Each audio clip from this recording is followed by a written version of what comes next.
What's up guys, welcome back to my channel, Willy Kun Channel, dan selamat datang lagi di podcast cerita seram. Dan di episode kali ini, gue akan menceritakan sebuah kisah seram yang datang dari seorang penulis yang tidak mau disebutkan namanya. Kisahnya ini sangat menyeramkan sekali ketika dia mau pergi kuliah ke luar kota. Dia itu harus menginap di tempat yang sebenarnya itu dia tidak ketahui guys. Nah, di tempat yang dia tidak ketahui ini asal-usulnya, dia itu merasakan banyak gangguan dari bayangan hitam sampai pintu yang didobrak. Dan dia ini merasa ketakutan ketika dia tinggal di sana. Nah, bagaimana keseraman dari kisah ini akan gue sampaikan kepada kalian. Tapi sebelum itu semua, jangan lupa untuk selalu support channel ini dengan cara klik tombol subscribe-nya. Dan jangan lupa juga setelah kalian mendengarkan podcast cerita seram, share podcast ini ke teman-teman kalian dan ke semua orang guys. So langsung aja gue akan menceritakan kisahnya. Let's go!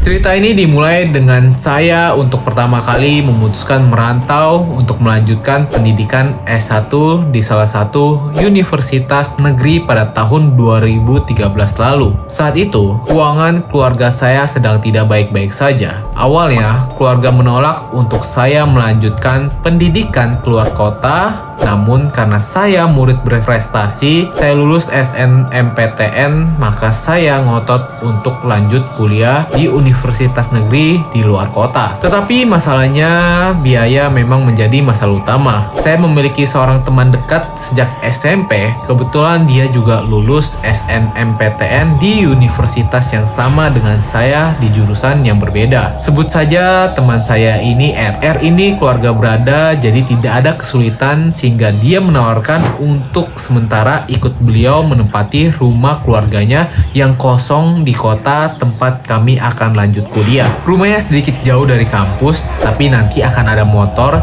yang dipinjamkan juga atau bisa bawa dari kota asal kami. Untuk kebutuhan makan, bisalah nanti dibantu atau patungan katanya. Tanpa pikir panjang, saya pun mengiyakan ajakan demi pendidikan. Sampailah kami di hari pertama kami masuk ke universitas untuk ospek. Ternyata R juga mengajak satu teman sekolahnya dulu. SMA saya dengan R berbeda, tapi kami tetap berteman baik hingga sekarang. Nah, R ini mengajak teman SMA yang kebetulan lulus SBMPTN di jurusan yang sama dengan R. Sebut saja dia A. Jadi kami akan tinggal bertiga di rumah saudara R di kota itu. Awal masuk ke rumah itu, kami ditemani oleh kakak sepupu R yang tinggal di kota itu, tapi rumahnya sangat jauh dari rumah yang akan kami tempati. Sebenarnya saya lupa nama kakak ini, soalnya sudah lama, sebut saja di sini dia D. Di hari kami tiba, D datang membawakan segepok kunci, satu gantungan tapi terdiri dari banyak kunci, dan membukakan pintu untuk kami dan menunjukkan mana saja ruangan yang bisa kami tepati. Di rumah ini terdiri dari 4 kamar, masing-masing kamar disertai kamar mandi, ruang tamu, ruang keluarga, ruang entah apa namanya ada di bagian belakang. Kami menyebutnya ruang belakang. Dapur, kamar mandi luar, ruang cuci. Nah, di belakang ruang belakang ada pintu mengarah keluar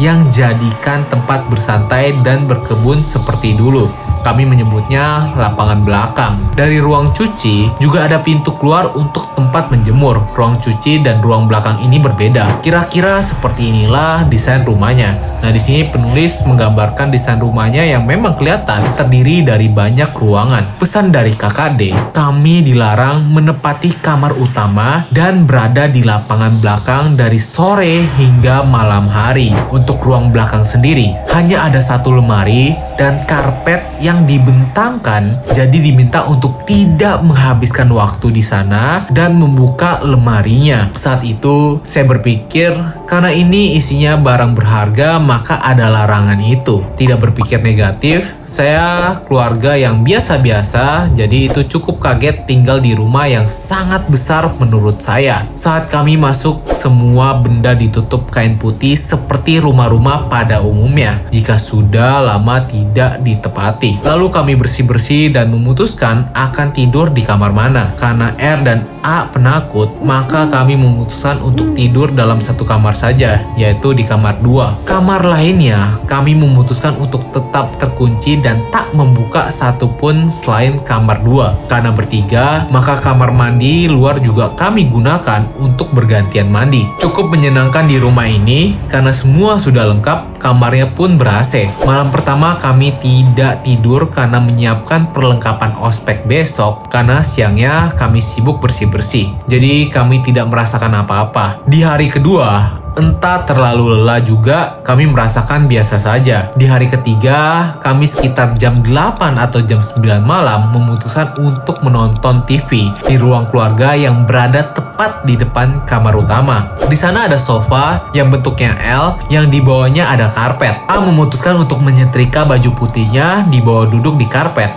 sementara R maskeran sambil rebahan di sofa, dan sementara saya duduk di sofa sisi satunya yang posisinya tepat depan pintu kamar utama. Saat sedang asik menonton dengan A sambil menyetrika, kejadian aneh pertama terjadi, yaitu tiba-tiba saja pintu kamar utama terbuka seperti ada seseorang yang membuka pintu tersebut. Sontak kejadian itu membuat saya dan A kaget, terutama A yang langsung loncat memeluk saya. R pun terkaget melihat A yang berteriak. R bertanya, "Kenapa? Kenapa?" Di situ saya langsung menunjuk pintu kamar utama yang sudah terbuka. R pun ikut memeluk saya. Saya juga bukan orang yang pemberani kala itu, tapi saya juga bukan orang penakut akan hal sedemikian. Saya lalu menggiring kedua teman saya masuk ke kamar kami, lalu saya keluar lagi untuk mematikan setrika A yang masih menyala, mematikan TV, dan menutup pintu kamar utama dan menguncinya. Saya saat menutup pintu kamar sambil melihat dari luar ada apa dalam kamarnya. Tidak ada yang aneh, tapi karena gelap saya langsung menutup pintu dan memastikan jika pintu kamarnya tidak rusak.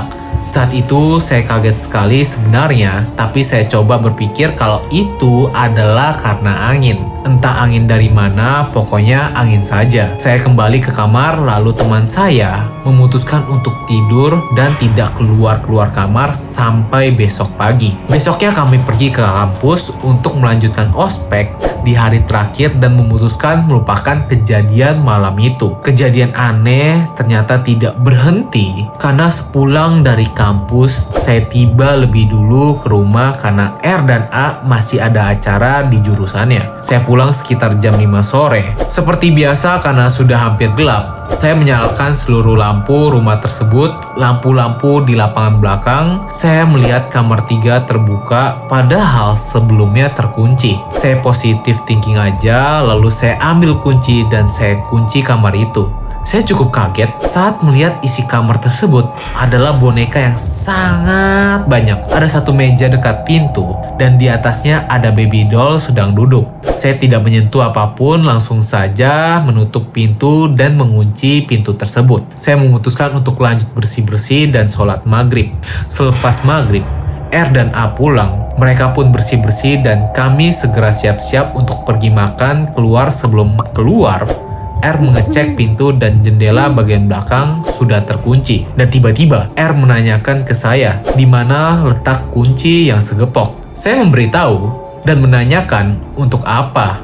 R pun menjawab bahwa ia ingin menutup pintu kamar yang terbuka. Menutup kamar belakang. Kamu habis buka, tadi lupa ditutup ya? Kamarnya serem. Aku lihat banyak bonekanya. Ada boneka bayi. Sontak aku terkaget karena aku ingat betul sebelum mandi aku mengunci dengan baik kamar tersebut. A pun mengatakan jika pintu kamar 3 mungkin kurang baik kuncinya karena kemarin sore sebelum kejadian pintu kamar utama. Nah, pintu kamar 3 juga terbuka saat ia kembali dan ia juga menguncinya kembali. Padahal saat mengunci pintu tersebut sudah dipastikan jika pintu itu terkunci dengan baik. Tak ada yang longgar sama sekali. Ini satu kejadian yang terjadi dalam minggu pertama kami datang. Kejadian berlanjut setelah kami tinggal sedikit lebih lama di sana.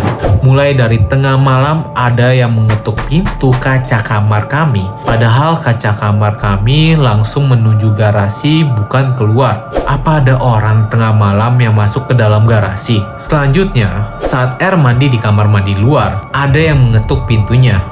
Ia sudah mengingatkan dari dalam bahwa ada orang di dalam. Tapi pintu terus saja diketok hingga R teriak sambil menyebut namaku dan A untuk jangan usil.